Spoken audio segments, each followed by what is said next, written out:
Welcome back. I'm going to guess that we don't have a buzz. I'm going to guess that the morning of November 5th, 1975 was a regular work morning for Travis Walton and the crew of loggers he was working with in the Sitgreaves National Forest, and that nothing special was anticipated to make that day stand out in his life. Am I correct, Mr. Walton, in that assumption? Yeah, that was the initial impression. With that understood, what happened to Travis that night is now the stuff of legend, myth, and lore, except that it's all true. And a wonderful documentary called Travis, The True Story of Travis Walton, 5 years in the making, feature length, tells that story, balances the science with the humanity. It's fair to say, unlike most UFO stories, this one jumped the pen and became an international news story immediately. Millions of people have heard this story through the Hollywood film, through the dozens and dozens of international treatments on television, a number of documentaries. I think Travis, in many ways, is one of the best presenters on this subject of extraordinary things happen to regular folks, and in the process it makes them extraordinary. Ladies and gentlemen, Travis Walton.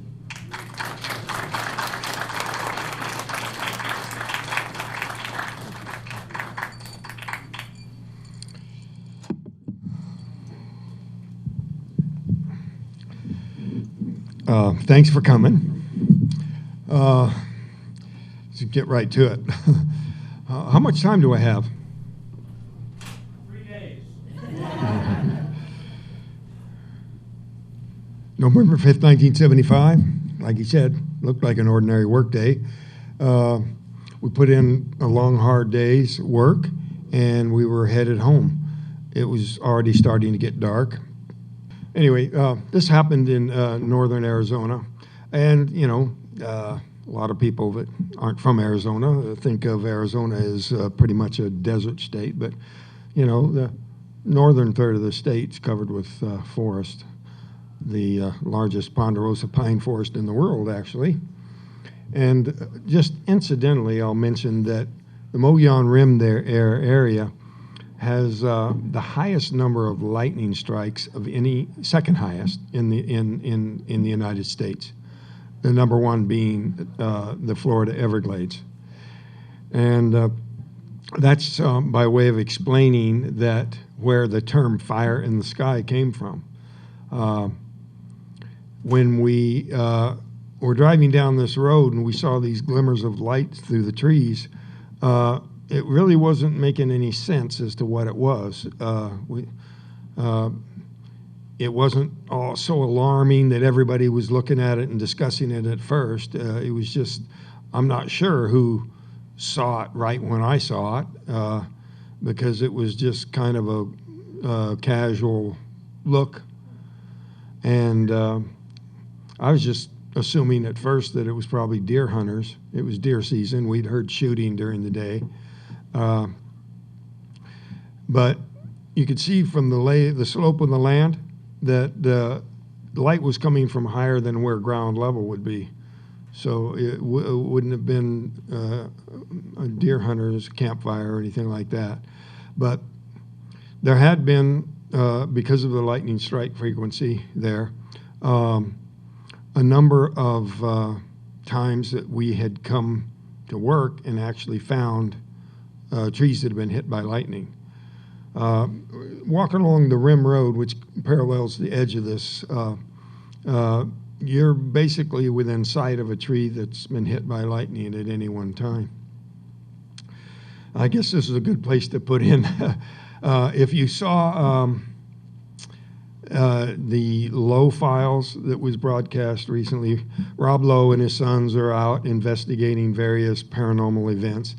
And my episode was paired with a lady discussing lightning strikes. And Rob said on the segue between the two things that Travis had told him that the aliens were in the area mining fulgurite. Well, when I saw that, I was surprised because I'd never heard of fulgurite before. But it turns out fulgurite is a mineral that's formed when lightning strikes the ground, and the extreme voltage and temperatures forms chemicals that are not normally formed geologically.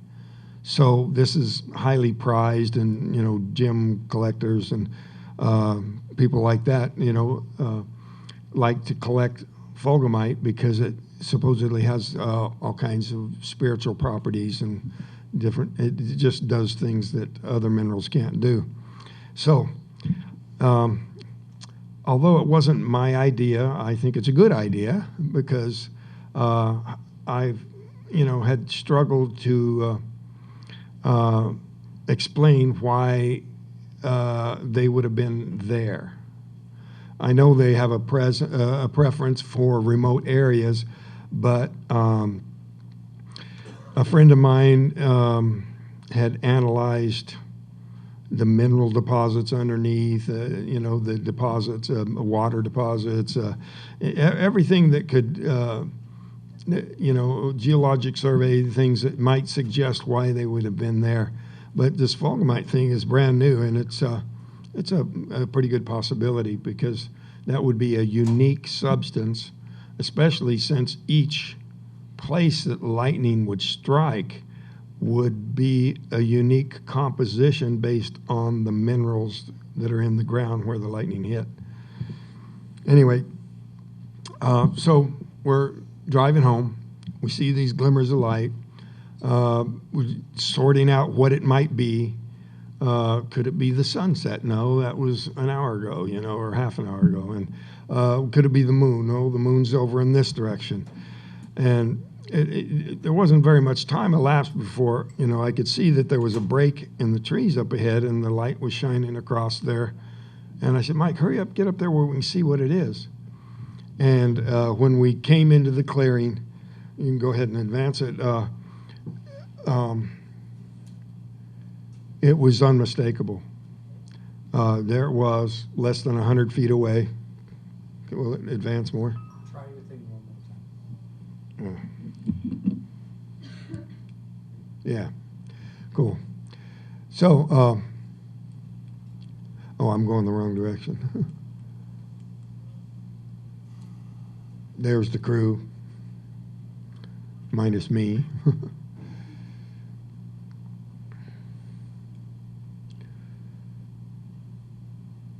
We all fit in one truck. And there it was, less than 100 feet away. We were looking up the hill at it, and it was just really awe-inspiring from the beginning. And all of the crew kind of, described it in the same kind of a way, where they were afraid and awestruck at the same time.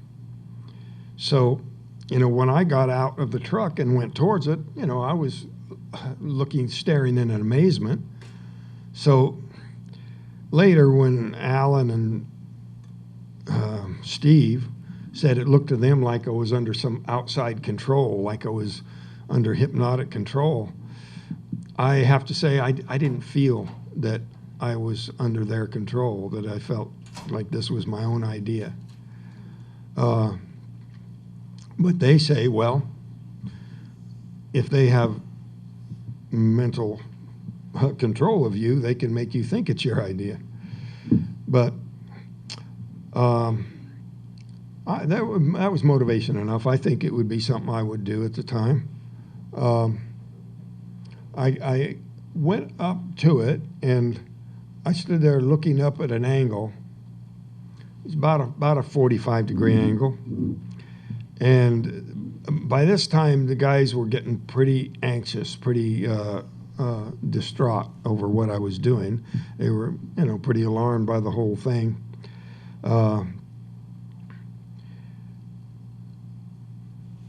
they were, basically swearing at me and telling me to get back in the truck, and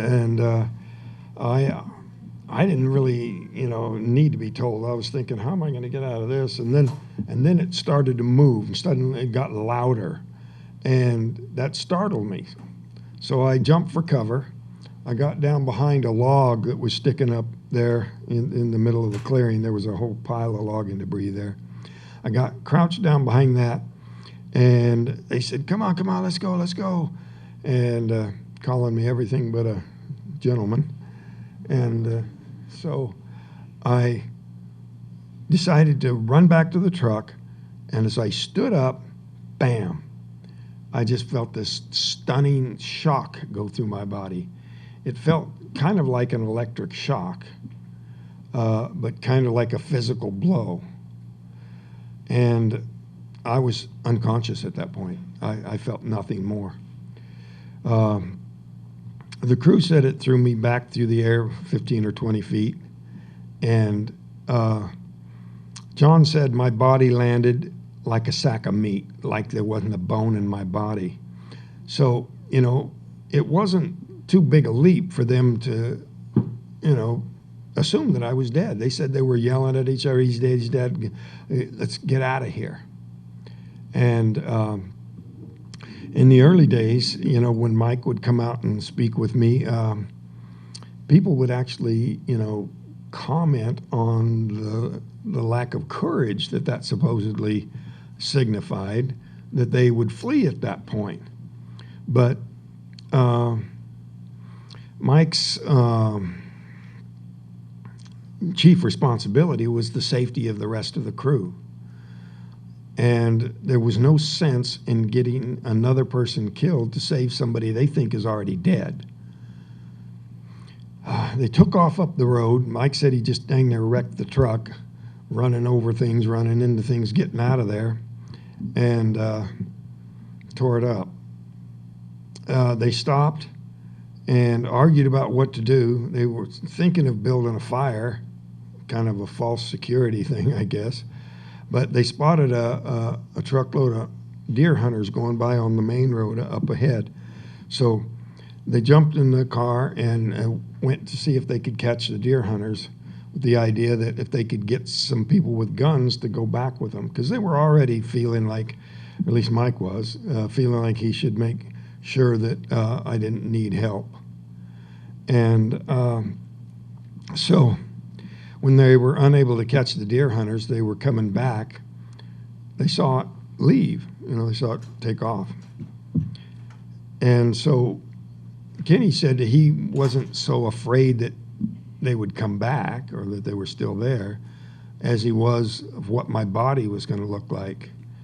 Because they'd even argued about whether I'd landed in one piece, was I disintegrated? That was Steve's term for it. But they came on back, and now in the movie, when Mike pulled over and said, look, we got to go back, and they said no, and Mike said, well, you guys can wait here, and anybody who doesn't want to go with me, and the rest of us will go back. And in the movie, Mike went back alone. And I guess this was supposed to add mystery about, I don't know the purpose of that. That was a departure from what actually happened. There was no way any of those guys were going to get out and stand alone in the dark by themselves. So they said, oh, no, we'll go with you. And they all went back. And in the movie, they had trouble finding the spot where we'd stopped. But when Mike took off, he'd spun out the tires and dug a rut in the road that made it easy to spot the spot. And Mike said he could see my footprints going up the side of the hill to the middle of the clearing. So they said they made a search calling for me.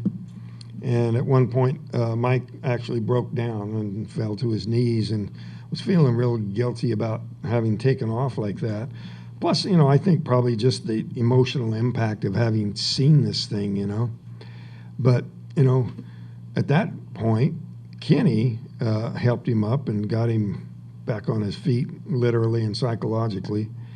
And, you know, the roles kind of reversed there for a little bit, because when they got back to town, you know, they'd argued on the way what to do about reporting it.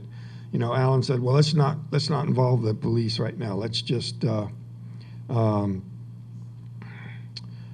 you know, get some friends with guns, and we'll come out, and then if we can't find him, then we'll report it. And the rest of the guys said, look, you know, if Travis is never found, how's it going to look if we don't report this? So this time, Kenny took the lead, and he's the one that got out and called the local police officer, and he came over and interviewed him. And he called the sheriff and the second in command, the undersheriff, and they came.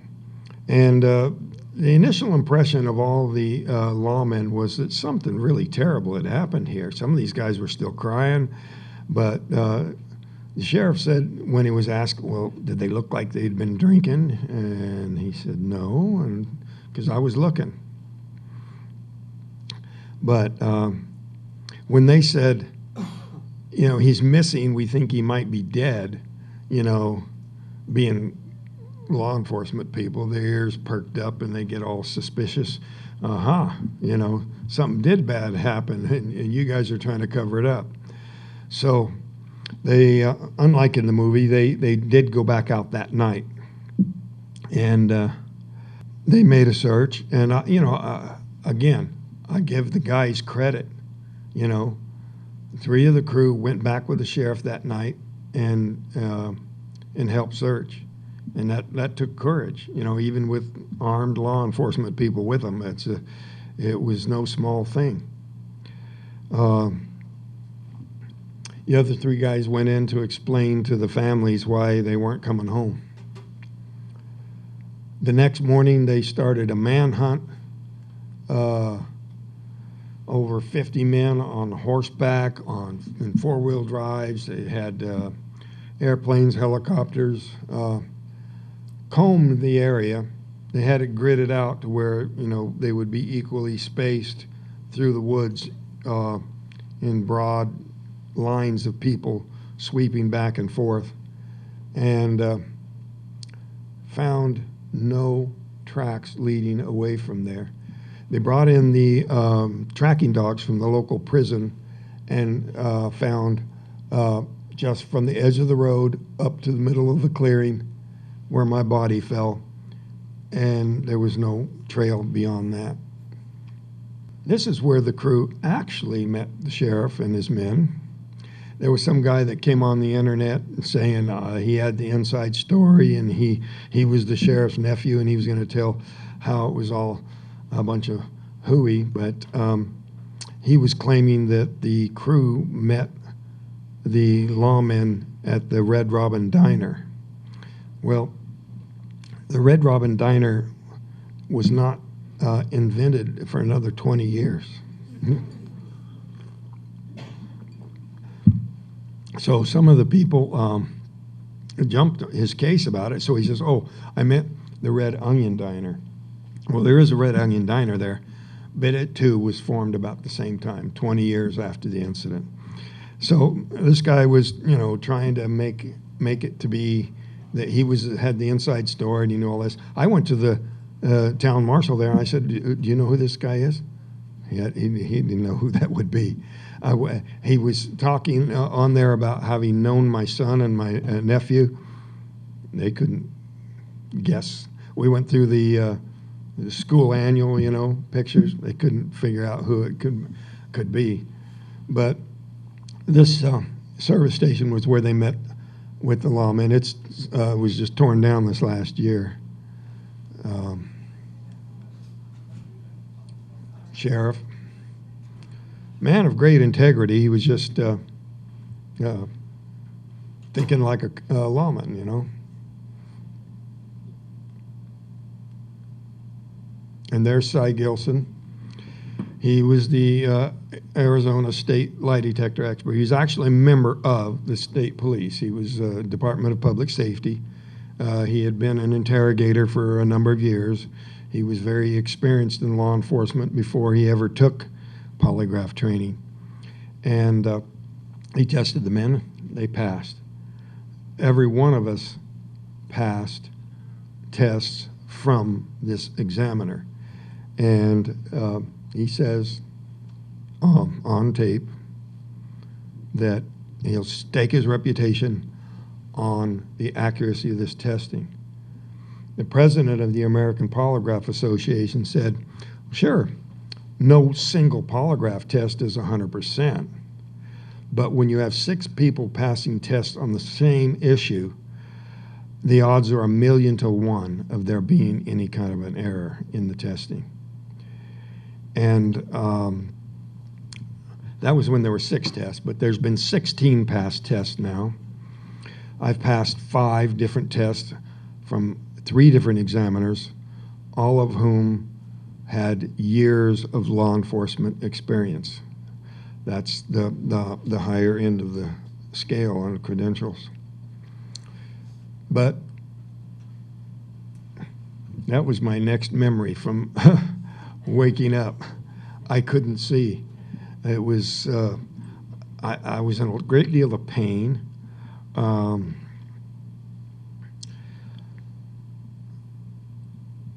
I remembered approaching the object and, you know, the fear of that situation, but I remember intending to run away. So I thought maybe I'd been hurt in the process and that the crew had brought me to the hospital. I thought that these were medical people. You know, I could feel that I was lying on a raised surface.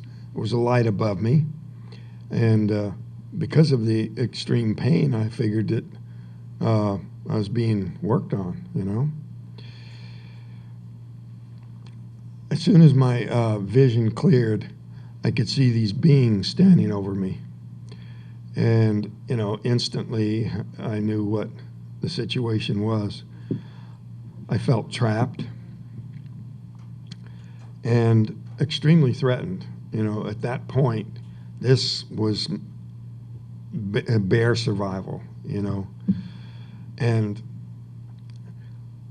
the 2 on my right were close enough that I just raised my arm I was intending to hit him away, but I could barely move. It was more of a push than anything.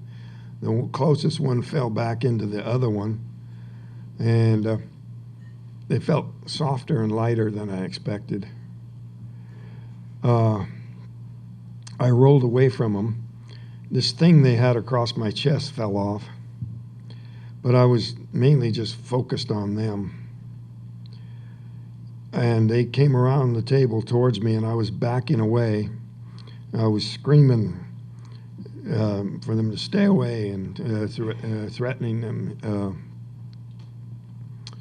And I bumped up against a shelf or a bench behind me.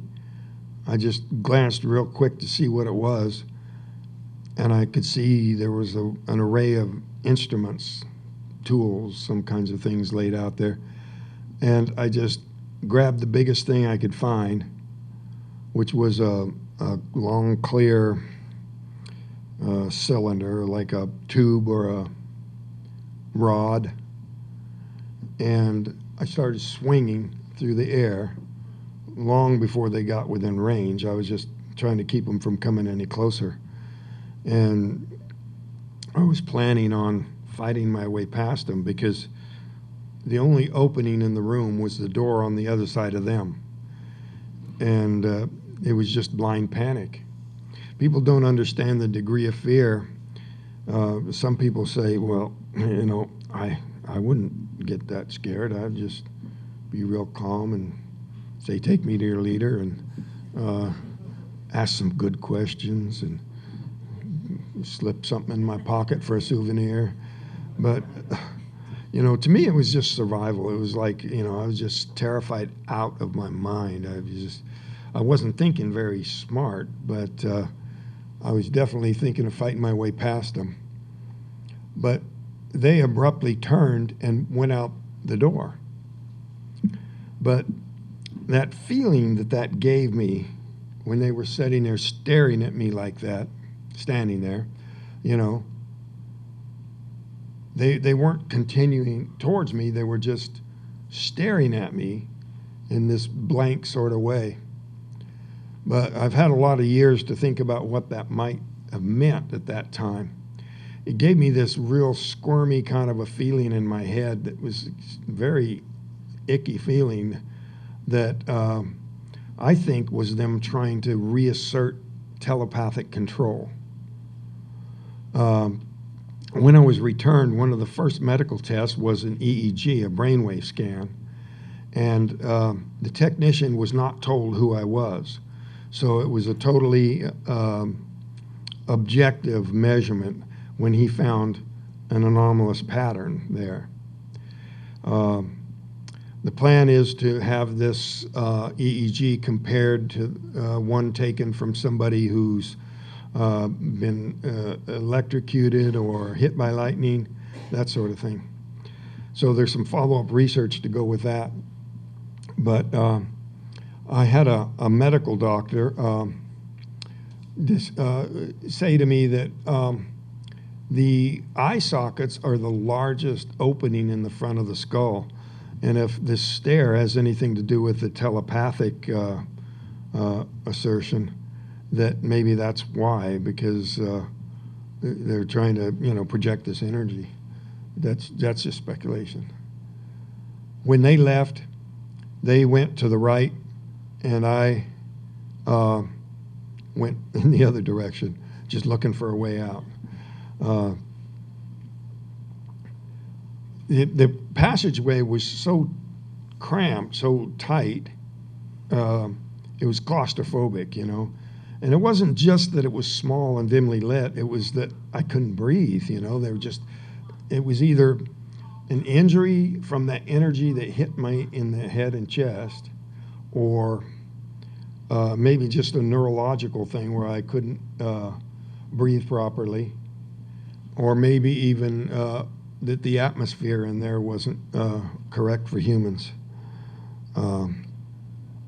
But I was just looking for a way out any way I could. And that stare was the thing that dominated my nightmares for quite some time after that. It was an intrusive sort of a feeling.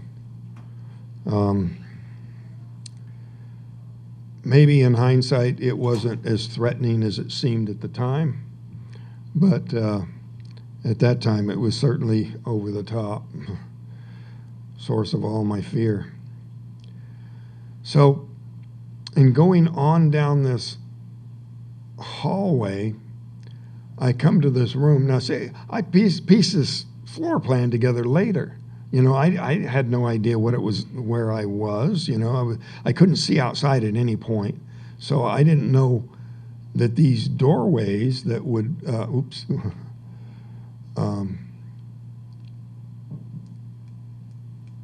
these doorways right on this wall would not have led outside, but that's what I was trying to do. I was trying to open doors that wouldn't have led anything but back into the hallway I just came out of, but that's how disoriented I was. There was an absence of doorknobs or anything. Basically, what these doors were was like a rectangle on the wall. I tried to see light through the crack or feel air coming through the crack. No button to open it. So I thought possibly the chair here in the middle would have some sort of a button to open those doors. And so I started experimenting with the buttons on the chair. Imagine that.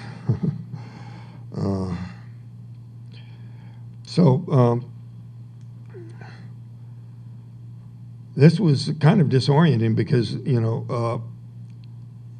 it moved the projection. I forgot to mention that. The projection on the walls would move in response to those buttons but you couldn't really see these lights and this contrast to that degree, especially from the wall. It was only visible that well by the chair. But most of these buttons and controls didn't seem to do anything. They did. There was a screen, and there were some black lines with little segments on them, and they would move, change angle, but I didn't see symbols like characters, like a letter or a number. But they would move in response to these controls somewhat, but most of the stuff didn't seem to do anything except the thing that moved these points of light. But that wasn't going on very long at all before this guy showed up, and I just took it to be somebody from Earth that was there to rescue me and take me out of there. I didn't take him to be alien at first. But because it was a familiar form and wasn't these little creatures I'd been so frightened by, I went with him when he took me by the arm and led me out of there. Well, at this point, the ship was inside of this large room, which could have been an airplane hangar or could have been part of a larger ship. But there were other craft in there. Boy, this is crazy. Now I'm getting it all ahead of myself here. These other disc-shaped craft were at least two of them in there, and but they were much more rounded and shinier, more reflective.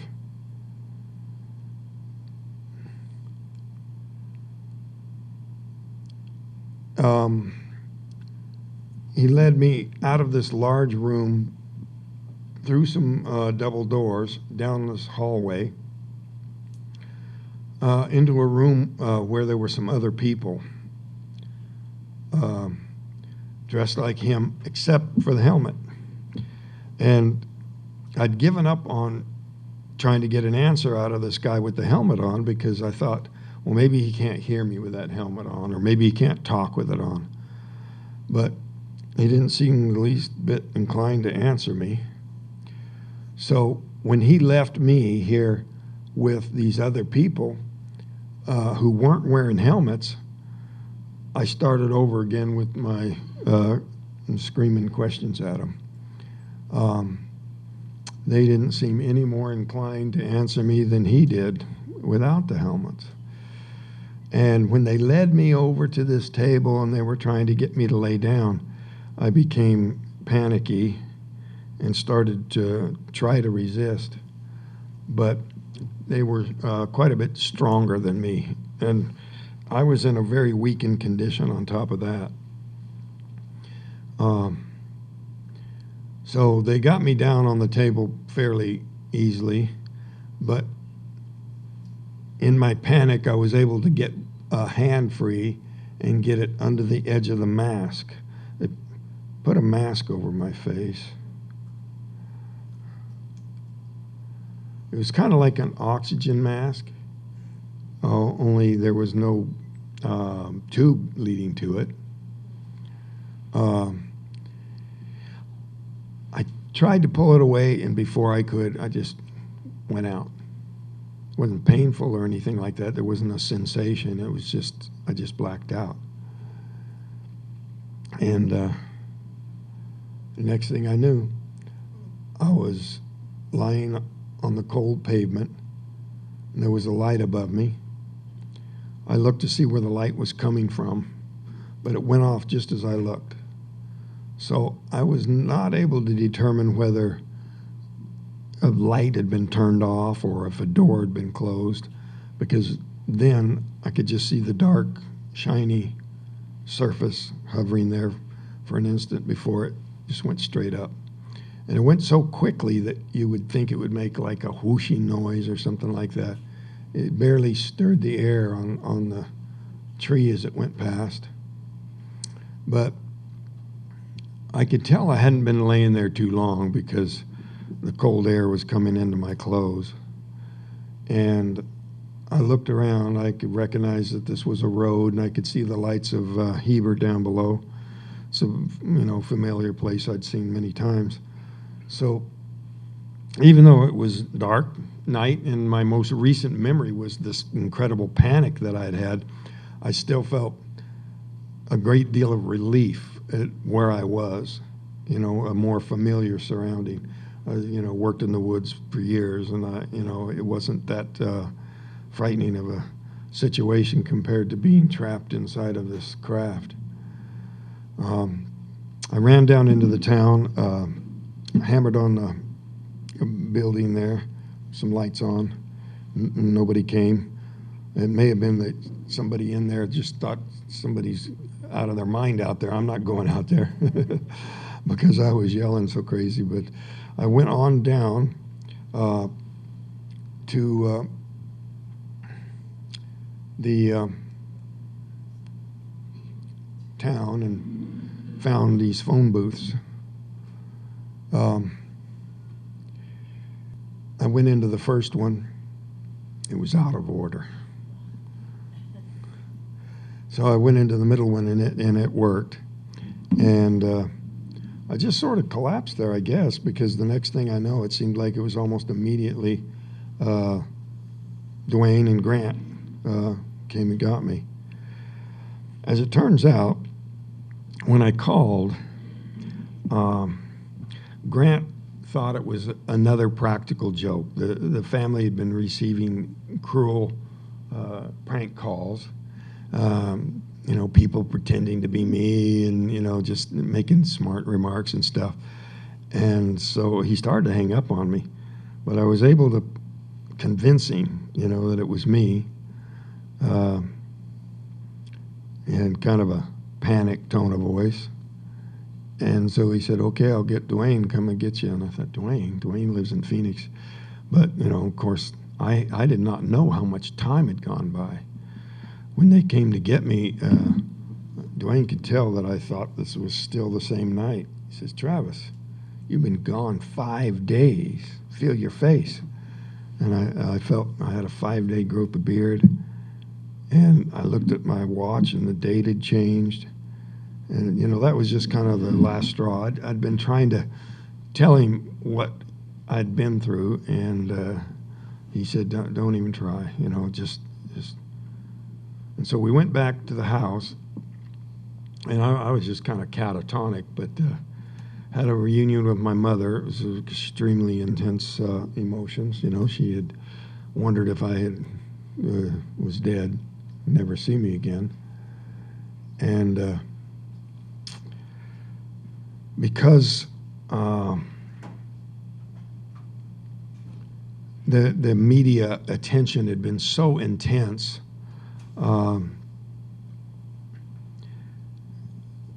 Dwayne's primary concern was that I get checked out medically. He immediately started doing stuff like putting me on the scales, and he wanted to change my clothes and put them in a sealed sack, and basically the idea was to put me in contact with this doctor that had been recommended during the search. These searchers had come out there, and they said, we've been around this subject for years, and if he's ever returned, we know how to handle this, and get in touch with us. So he did, and came to regret it. This guy was a total quack. But it wasn't too long after that he was able to put me in touch with real doctors in in their Phoenix membership. This is L.J. Lorenzen. He was the founder and director of the Aerial Phenomena Research Organization, which, you know, predates MUFON. It goes way back. And they had members from all over the world, and including professionals of various persuasions. And so they had the ability to do real research. And here was Dr. Harder, who performed the regressive hypnosis on me.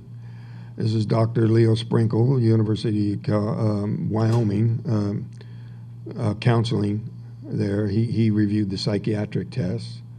And this is Dr. J. Allen Hynek.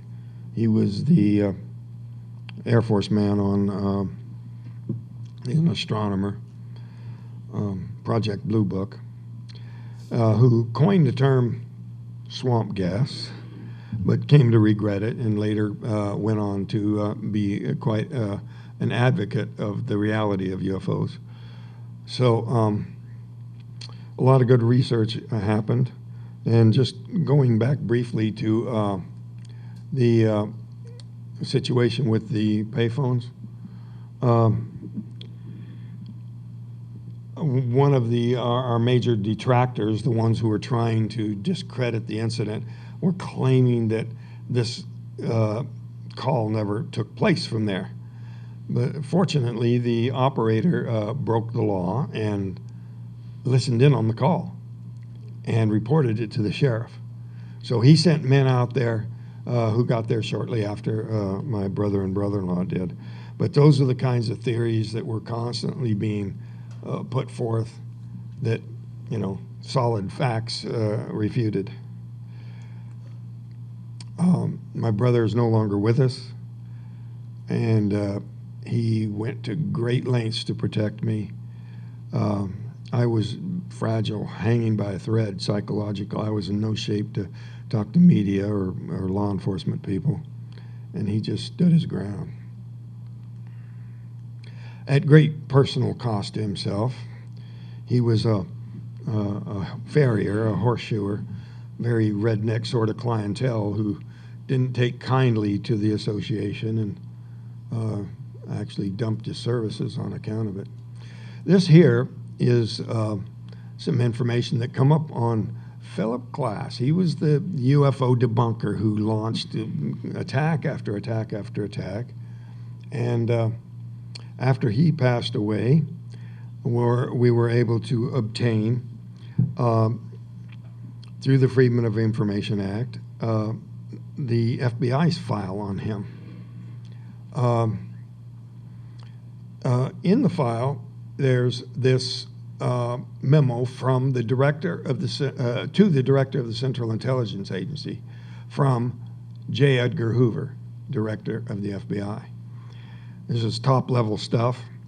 Today, if you turn on the television, you can see the CIA director on TV, and they'll give you his name. But back in these days, it was so secret that they didn't even put his name on internal memos. But basically what J. Edgar Hoover is doing here is turning the investigation of this debunker over to the CIA because they had, and I'll show you the other memos, indications that he was guilty of sharing classified information with the enemy. So here's quotes from the file, various quotes. Telephoned the Bureau and spoke with the editor of Law Enforcement. In strong terms laced with sarcasm, he derided our publication of the article by Dr. J. Allen Hynek, the UFO Mystery. See, Allen Hynek was trying to instruct the FBI how to handle these reports, you know. He's an astronomer. He's going to tell them how to judge angular momentum and, how far up the sky it was, and, take the kind of relevant data that it takes to identify what things might be. But Klass was mocking the FBI for having even considered the reality of this. We're supposed to pretend that there is no UFO. Class is well known to us, deficient on all points of his argument, particularly concerning the credentials of Dr. Hynek, which could scarcely be better. On the other hand, Class has no such sterling reputation and has twice been under FBI investigation in connection with unauthorized publication of classified information. His previous communications generally have been accusatory or argumentative in nature. And that was his whole style throughout this whole thing, was to just, launch up an accusation and act like that's enough, In other words, if you can't disprove it, then it's true. And that's really been the kind of the skeptic point of view throughout this whole thing, that they consider the unproven to be the absolute equivalent of disproven. And that's absurd. Of course, on the other end of the spectrum, people say, well, you can't prove this didn't happen, so therefore it did. That's not a valid argument either. But Newark is in possession of a letter Class mailed to Bell Laboratories. The Newark field office of the FBI suggests a reading of the letter indicates writer is mostly not in full possession of his faculties. Well, this guy, wrote parts of books and dozens of papers that he sent out to the media, attacking all of us on the crew, trying to discredit the whole incident. And U.F.O, which is an abbreviation for FBI file, Serial 7 states, in view of Class's intemperate criticisms and often irrational statements he made to support them, it is recommended that the Bureau be most circumspect in any future contacts with him. And this is what was really curious.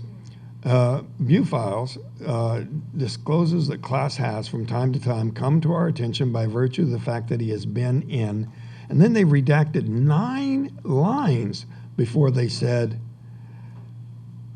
and not to be of assistance to his government.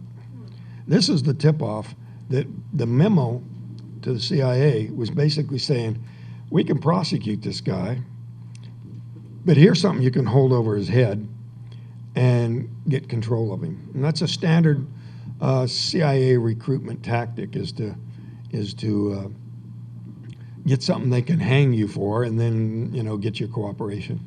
And the cooperation I'm talking about is he sent a bribe offer to Steve, the youngest guy on the crew, $10,000 offer. And he couldn't deny that he had made this bribe offer because the message was carried by Deputy James Click. So to divert attention from that, he modified a quotation from Mike Rogers. Mike Rogers heard that Steve was considering taking the bribe. But what he said was, if you would do that, if you would take the money, even though you know it really happened and would do it just for the money, then you'll be bruised. And so Class took that sentence and took out, even though you know it really happened, do it just for the money, and says, if you take that money, you'll be bruised, to make it look like Mike's trying to keep him from confessing up the truth instead of lying for money. And so we had both quotations. He took the quote out of Bill Berry's book, and the whole quote is just like I said, even though you know it really happened and would do it just for the money. Well, Steve's wife said to him, well, you say it really happened, didn't you? And he goes, yeah. She said, then you're not taking that money. And so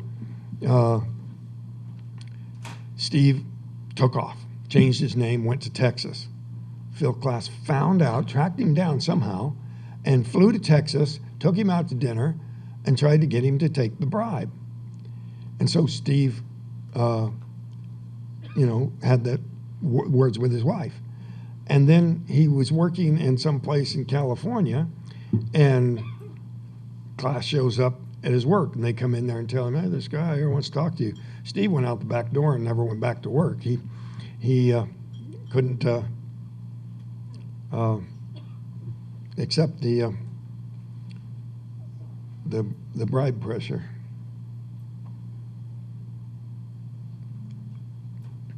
This was something that was interesting that came up later. These samples right here were taken more recently, just of anomalous tree ring growth.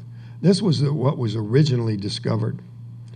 When we went back with Paramount to do a show, I think it was hard copy or inside edition, and we had a little trouble finding the spot, but I found out later that it wasn't the snow that was making it less recognizable. It was the changes in the trees. And you can see here that here's a tree counting 85 years old to reach 6 inches in diameter. And then in the ensuing 15 years, more than doubles in size. And I was kind of skeptical of this because, you'd expect radiation to, make things wilt and grow less well and all that sort of stuff. But Ben Hansen supervised the a return to the site, and we found out, cutting all the way through the tree, that it was directional, that the thickened rings were on the side of the tree in the direction of the craft. He found that the trees surrounding the Chernobyl nuclear accident had grown at 3 times the rate that they had previously. So even though the radiation in that case was dispersed and was raining down all over the countryside, it does show that radiation increases the growth of at least pine trees. To me, it's totally unexpected. You would think it would kill the plants, but it didn't. It may just be some kind of scar tissue formation. I don't know. But these trees like this were all around the edge of the clearing, and the thickened side was towards where the craft would have been. And these are the calculations that figured out that because a tree is actually a tall cone rather than a cylinder, you use the formula for the volume of a cone and calculate that the trees were producing wood fiber at 36 times the rate they had previously. So there's some ongoing research here. The tree nearest where the craft that brought me back, would love to sample that one in the future. If they widen the highway or in some other reason want to take that tree out, I would love to see the stump. But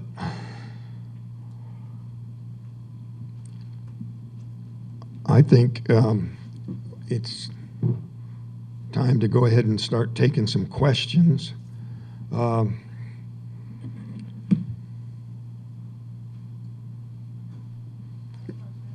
the craft that you remember picking you up different than the craft that dropped you off? Yeah, they were different.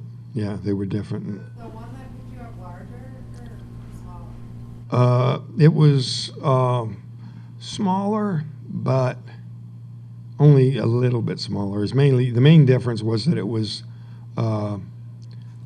giving off so much light, and it was more angular. How big approximately were they? The craft?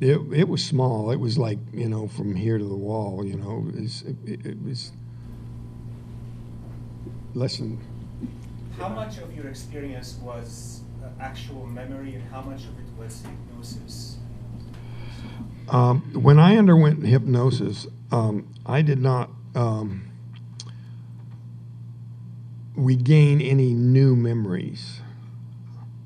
Dr. Harder, this was a milestone. This was a major step forward. I had talked to the sheriff and I had talked to my brother, but I hadn't actually gotten the whole story out to either one of them. I was just so traumatized I couldn't finish a sentence. But Dr. Harder was had a great power to relax me. What these pictures are is demonstrating the coincidences.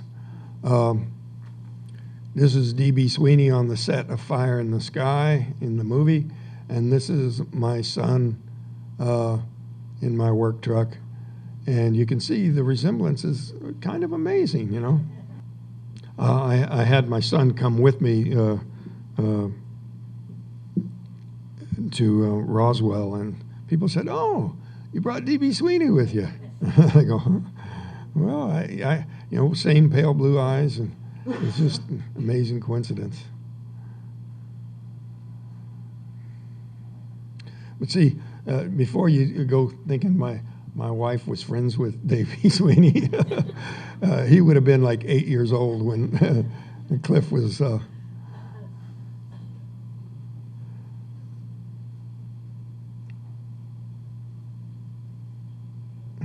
see. Nope, that's not doing it. Okay, here's the next coincidence. I got an area map of the state of Arizona, and I looked for the area where the incident happened, and it turned out to be Area 51. So maybe the map maker thought that was a funny thing to put in there, but that was kind of interesting. There was a lot of coincidences that happened over the, you know, course of the movie making and the whole story. Yeah. How accurate was the movie in the part where you were inside the ship? Well, I want to make it clear that the movie was least accurate in the part aboard the shift. And I wasn't even given a script that contained that part of the movie. They said, "Oh, we're still working on it," but I think they were thinking I wouldn't be too happy with the changes, because none of us were. You know, that went a little too far. But it did leave people with the same level of fear, the same emotional reaction. And there's one thing about what happened in the movie aboard the craft that was actually better than if they'd have showed what really happened, and that's that scene where the actor is held down and there's a membrane over his face, and he's struggling to yell through it and struggling to scream through it and breathe through this. I think that does a much better job of communicating the idea of suffocation. If you showed the actor breathing hard and looking panicked, you wouldn't really get it, the connection to the lack of oxygen. And that feeling of suffocation is important to understand why the level of fear was so off the charts. You know, they have this thing called waterboarding that they use to interrogate the enemy. And even though they are aware of it, they know they're not going to drown. They train for it, but it still works, because there's nothing like the feeling of suffocation to generate fear. Even our own guys, you know, train and actually experience waterboarding, but to try to increase their resistance to it. So I'd say that was the one part aboard the craft that actually did a better job. But I am looking into having a remake and telling it the way it really happened. And I think it'll be helpful because, you know, this time around my effort is going to be to get more of the factual type scientific basis for this, the documentation in there. Yeah.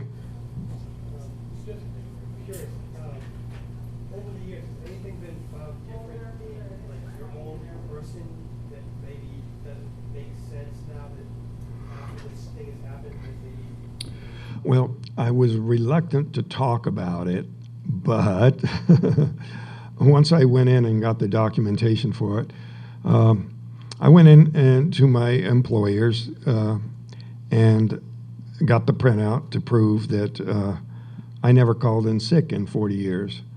So that's kind of a suggesting that maybe there might have been some tune-up in the process of reviving me. Could be a coincidence, you know.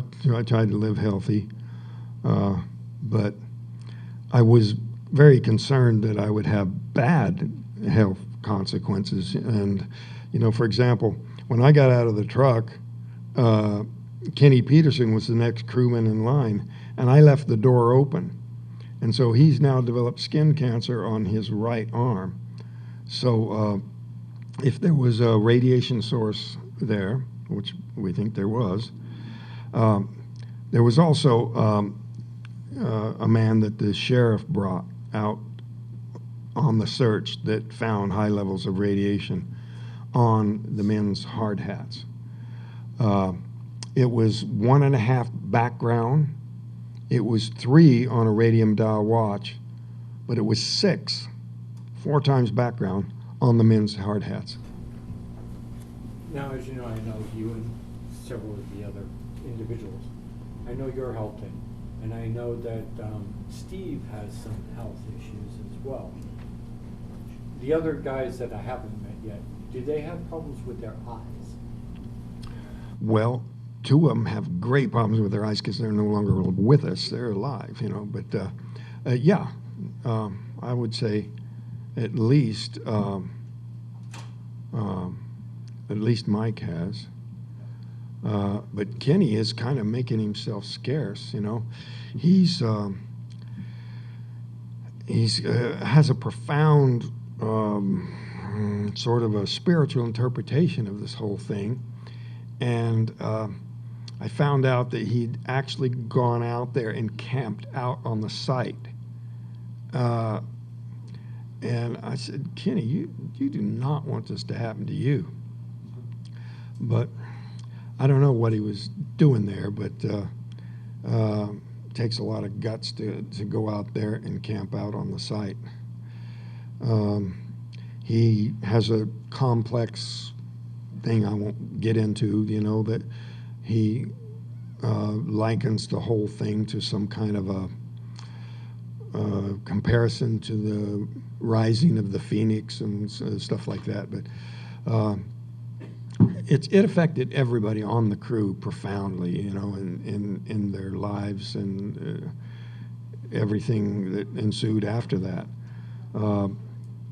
John said he would come out of his house and he'd see those guys, 2 guys sitting there in suits in their little government car just parked there watching his house, you know. They were making no bones about watching him. Mike come to find out that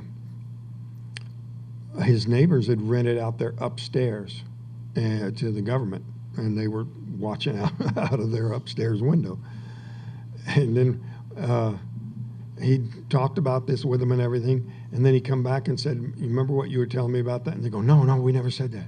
So, you know, apparently they come along and told them to, you know, that was part of the agreement. They weren't supposed to tell that had happened.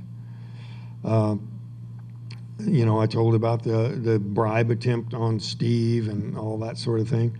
It took a private detective to find Dwayne Smith. And I'm glad I was able to find him right before he passed away and do an interview, which I got on tape. And I should have brought that. It'd be nice to hear his comments here after all these years. Yeah. You speak with such calmness, and I just wonder, you know, I know you probably came to peace with it on your own over time, but when you talk about it now, are you at peace with it? Are there others that you related to over time? You know, you're less alone in this journey. You know? Well, I guarantee you, initially, you know, I was like a deer in the headlights. You know, it wasn't. It was, you know, it was just primarily, you know, reliving the fear that I had at that time. But I was also the kid in high school that didn't want to talk in front of the class. It just took a lot of years of getting over that. And especially trying to connect to a more benign understanding of what went on behind all of this. You know, the circumstances of where I was let off and all the different things and the phenomena in general all point, in my opinion, to the idea that they don't mean us any harm. To me, it's absurd to think that they would like to take over this planet or something, because if they wanted it, we'd never know what hit us. You know, that kind of superior technology, their secrecy, their, you know, just barely visible presence is deliberate. I think that what we see of them is intentional. They're not that dumb. You know, it would be pretty easy, in my view, for them to do everything they're doing here and remain completely undetected. There would be no ufology. Yeah, I think that when people see them, the people are chosen and are allowed to see them. I used to think that was really egotistical for people to think that they had some personal connection to these beings, that they would even consider them significant. But now I really do believe that they can identify and locate whoever. And they know a lot more about you than you might imagine. But in a benign sort of way, you know. Yeah. You don't have to answer this question if you don't want to, but considering your experience, how has that affected your spiritual views or beliefs? People ask me about my spiritual, but some people use the word religious interchangeably, and I say, you know, in some sense, I consider myself less religious, but more spiritual. It's coming to a broader sort of an understanding and trying to make it fit into this gigantic cosmic sort of perspective rather than just some earth-based organization. Not to you know, put any of that down. You know, religion's all fine in its place, and for each his own. But for me, you know, I looked much farther as a result of that, and I've tried to become a better person and make something good come of this. That's what I'm doing, you know. Initially, it was fighting back against accusations and damage to our reputation. But over time, it gradually became, I want to make something good come of it. You know, for a time, I went away from this and I worked at the paper mill. I made far better money doing that. Yeah. It seems like listening to your story and the illustrations regarding the individuals in the craft, it seems like they were two different species. Yeah, I think they were. I think there are some that happen to resemble us much more than others, but I think there's lots of similar species out there, but not too far off the basic overall body plan. 2 arms, 2 legs. The reason being, because that's what works as far as a tool-using animal that's going to make a machine that's going to come here. I've done a lot of thinking about this in terms of biology and convergent evolution and parallel evolution, things that happen here on this planet. Anything that comes to live in the sea comes to look very fish-like, you know, whether it's a mammal or an amphibian or whatever, you know. 2 big fins in the front, 1 big one in the back. That's what works in a water environment. And there's other species that happen to look very much alike and yet are completely genetically unrelated. The American pronghorn is, we call them antelope. They're not really antelope, but they're not even related to the African antelope, yet they resemble it so much because they came into existence on the plains being chased by cheetahs. You know, there was a cheetah in America 10,000 years ago that became extinct, but that's the reason the American pronghorn can run 70 miles an hour, is because they used to be chased by cheetahs. And there's all kinds of examples that I give in my talk. The American flying squirrel is very similar to the sugar glider in Australia. And it's actually a marsupial, which diverged from the main mammalian line millions of years ago. Yet, because they both live in trees and live at night,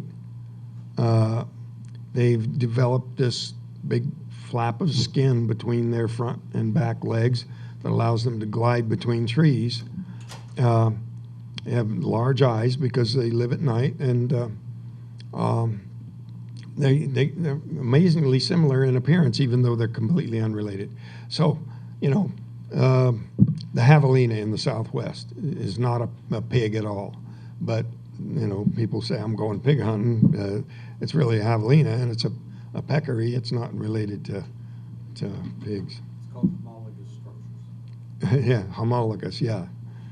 Yeah, cool. I had a question more about your experience when you woke up and you had the men standing around you.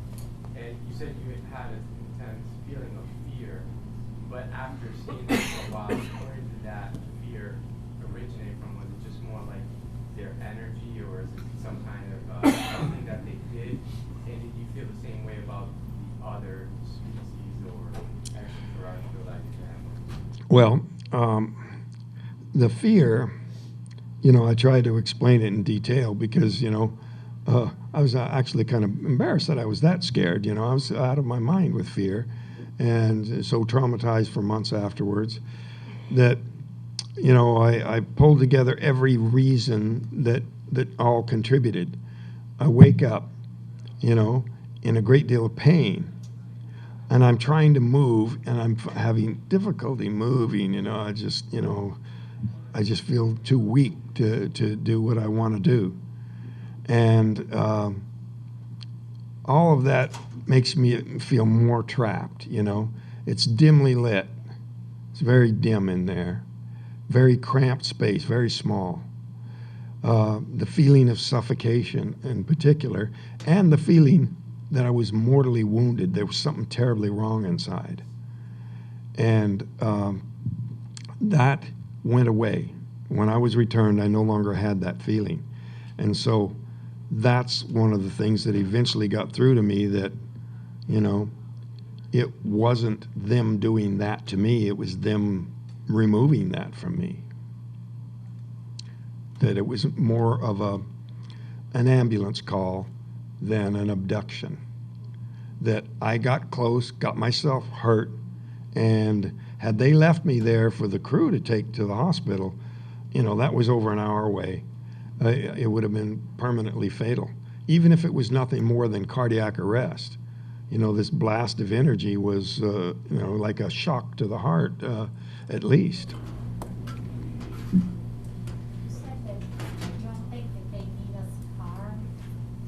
No. But you were harmed either by, if it was a mistake. Yeah, but you know, I don't really think that blast of energy hitting me was intentional. I think that I did something quite unexpected, got too close, and when I stood up, I closed the distance between me and the bottom of that craft, and it was sort of like a static discharge. You know, this UFO debunker that we were talking about, he actually used that as a way to explain the sightings that pilots have. That when an airplane flies through the air at high speed, dry air, that it can build up charges in the surface of that aircraft to the tune of millions of volts. And that this will cause these little sparks to fly around the pilot and make him think he sees a UFO. But that's why when the plane lands and you go to refuel it, you don't just come over there with the fuel nozzle. You take the ground wire first, and then you bring the fuel nozzle, so that you don't have the fuel next to where the spark's going to jump. But that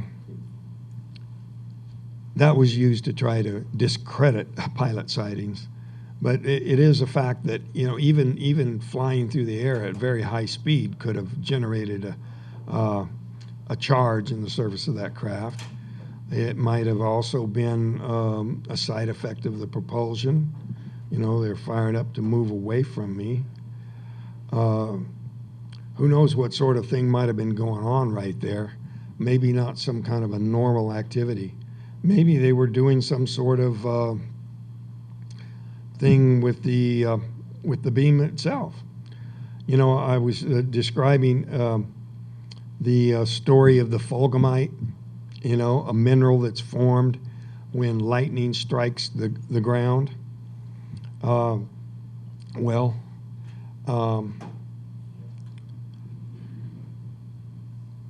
What if they were actually firing into the ground a similar blast of energy that was designed to produce fulgumite? Because fulgumite, you know, just from what little I know about it, would not be identical everywhere it's produced. The type of minerals in the sand that's struck by this energy would determine what sort of properties it would have once it was produced. So who knows, you know, could have been some sort of agricultural experiment, who knows. So you believe that the 5 days that they kept you was to repair any damage that was done, or was experimenting on you? You know, what, when you were hypnotized? Yeah, I think it took that long to repair the damage, yeah. Yeah. I didn't know if you were. It's amazing that, you know, if it was extensive, I would imagine it to be with that level of power, that 5 days would be pretty miraculous. Yeah. Got two for it. During that 5 days you were gone, and you remember yourself in the craft and dealing with the situation, how long do you think that was? Just an hour or so that you were awake for this? I have no idea how long it was before I first regained consciousness, but I would guess that it would have been relatively soon, close to the time I was taken aboard. But who knows, it could have been a couple of days, you know. I have no idea. That conscious period could have been some. Awake, dealing first with the grays, and then you come out and then you meet the other, you know, it's like, how long was that time? Oh, how long was it? Yeah. Oh, it was not that long, you know, not that long. And second part is, heard there was radiation that came in from some of the experiments in New Mexico, and that might have been another reason that they were there monitoring. Oh, really? I hadn't heard about that. Was that in 1975? I thought I heard you say it before. I'm not sure. Oh, radiation from New Mexico. Yeah, from the nuclear test. Oh, well, there were above ground testing that was done somewhere up north of us. It was in Utah or northern Arizona. But anyway, there was a lot of fallout back in those days, and some famous Hollywood movies were filmed up in that country, and those people were exposed because they did not remove them while they're doing above ground nuclear testing, which is totally banned now. But that was pretty bad stuff to be doing back then. I don't know where I heard it, but I thought it had to do with your case. Well, those above ground nuclear tests were way back in like the 50s. And so they could have been looking into that. Right about the time of my incident, 1975, was when there was quite a series of UFO sightings near missile silos all across the northern border of the United States that, you know, involved malfunctions of the equipment, you know, total shutdown in one case, you know, that it seemed that the aliens were basically saying, you know, we can control this stuff. And it wasn't a message to the people who heard about it, because that was supposed to be a secret, but the government knew that these things were there, and it leaked out eventually that there had been these close approaches to these missile silos with these UFOs.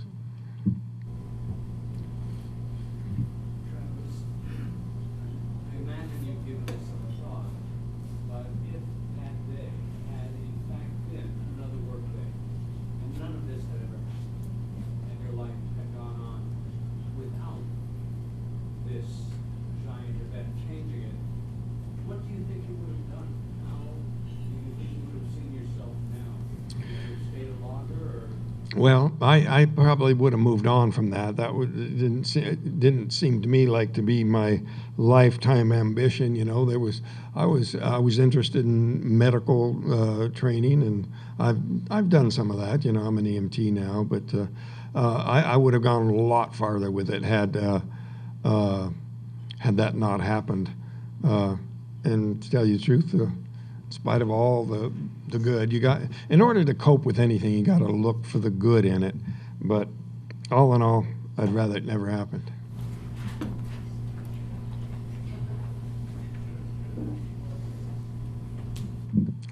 Well, I have a question from Matt. Okay. Go. Oh, I thought you had a question. Sorry. From Matt. Now, everybody knows that when you got hit, everybody in the truck took off, and they parked down the road. When did they know to come back to look for you? Well, they just got a grip on themselves. Basically, they went and tried to get help from the deer hunters. That ain't working, so they just turned around and came back. Now, as they approached, they could see it take off, you know, and they thought, oh, okay, you know, that's safe. Not likely, you know, they still had apprehension that it could, you know, come back while they were there. But like I say, those guys showed a lot of courage in coming back at all, because they were pretty certain they'd killed me. So I give them a lot of credit, and I don't let anybody say those guys were cowards for taking off at that point. It's just exactly what. Are there others that you've met that have similar experiences? How many others? Are there others? Oh. Well, nothing quite exactly like it, you know, and similar, but, you know, I've certainly met a lot of people who've had events that I believe are quite real. But this whole phenomenon is a mixture of things of misidentified things and genuine reports. And the debunkers, the skeptics, you know, they're really fond of pointing to all the disproved cases to act like this is representative of the whole phenomenon. You know, yeah, you found this group of college students that pulled a prank, big deal. Okay, this one over here was a weather balloon, big deal. You know, this was a missile test, you know. There are misidentified things, but that doesn't detract from the reality of this phenomenon. But the more important consideration is, if you didn't know anything about any sightings, wouldn't it be weird if they weren't coming here? I mean, look at the number of planets that are life-supporting in this galaxy and the number of billions of years that they've been here. They've had time to develop whatever's possible and get here. So you're saying they could have already taken over this planet, we just aren't aware of it yet? Yeah, just not aware of it yet. And, you know, there's alien species, I would wager, of every level of development. Some of them are less advanced than us, but those are not the ones that are coming here. You know, the cave aliens are not on their way. Only the ones who are more advanced than us are going to get here. But back when this happened, back in '75, they did surveys that, you know, projected the number of people that believed it, and the prevailing view in science was, well, we don't even know if every star even has a planet. So say that maybe 1 in 100 star has planets going around it, you know, and then they do these calculations, they call it the Drake equation, to estimate the number of possible civilizations in the galaxy. Well, now with the Hubble telescope, oh, cool.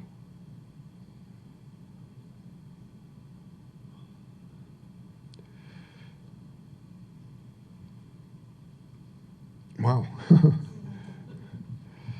Now, with the Drake equation, the numbers of possible civilizations in this galaxy are exponentially larger than they were back then. So the argument was kind of weighted in favor of the skeptics back then when they said, well, even if they were out there, they'd never find us. We'd be like a grain of sand on the far side of the planet. But obviously, there are literally billions of possibly Earth-like life-supporting planets in this galaxy. So it would be really strange if they didn't come here. They've been there long enough. There's so many of them. I mean, why aren't our skies just teeming with them? Well, maybe they are. The latest number for the Drake equation estimates that if you were to follow it all out the way it spits out, there are over 5 million civilizations, spacefaring civilizations out there, based on numbers in this galaxy alone. So if you got 5 million, wouldn't just 1 in 5 million want to cruise by Earth and see how things are going? You know, the idea that we're alone in the universe is preposterously self-centered and egotistical. You know, we're important. That's all there is. But we're the babies of the galaxy. You know, there's many more civilizations that are far more advanced than us, and they're watching. But don't take that in a sinister way. The science fiction's hypothetical prime directive, non-interference directive, makes perfect sense. You know, a very advanced civilization, even here on Earth, you know, explorers would go out and with an advanced technology overwhelm less developed groups of people that they would find around the world. And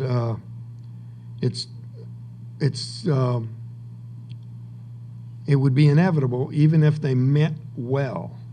If they meant, okay, you know, here's some technology, you know, be careful with it, but we're going to share with you. I think it would be disastrous. You know, it'd be like handing the kids a big box of matches. They got to nurse us along and make it gradual. And it is important for people to, all over the world, to gradually accept the reality that we're not alone, but in a way that's more objective, more, you know, just matter of fact, rather than turning it into some sort of sci-fi, zowie wowie sort of a thing.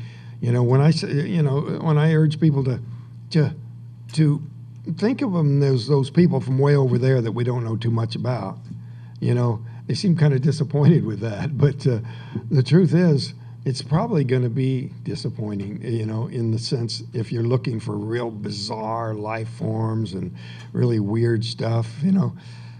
Sure, you know, you look at the fossil record of Earth, and there's some pretty weird-looking critters in there, but there's still some basic life patterns that are there. And those basic rules are not going to go away just because they're from someplace else. They know that matter elsewhere in the universe is same carbon, hydrogen, all the same chemistry exists. And chemists have come up with some bizarre scenarios where they substitute silicon for carbon or something, but I think it kind of breaks down over time, you know, when you fully develop the whole thing. The one thing that works is life on Earth the way it is. So, any more questions?